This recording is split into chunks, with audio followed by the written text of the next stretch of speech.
दो टेक्नीशियंस जो कि अभी कोशिश कर रहे हैं कुछ जोड़ने की, और सोचो विचार कर रहे हैं कि इसको क्या किया जाए कि जुगाड़ लग जाए। इधर देखें जी, पाक साहब कैसे हैं आप? ठीक हैं? अल्हम्दुलिल्लाह। आज क्या क्या करेंगे आप? आज हमने बहुत से फ्रायर सूरत के लिए आए हुए हैं अच्छा, जो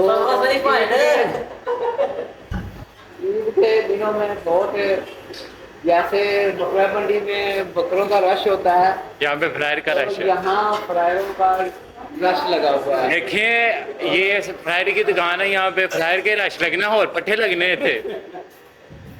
और रज़म है आप एनर्जी में है? एनर्जी में मैं पहले फुल फॉर्म में। चलें जी, हाफिज़। हमारे चैनल को सब्सक्राइब कीजिएगा, लाइक कीजिएगा, शेयर कीजिएगा और बेल की घंटी को ज़रूर दबाइएगा।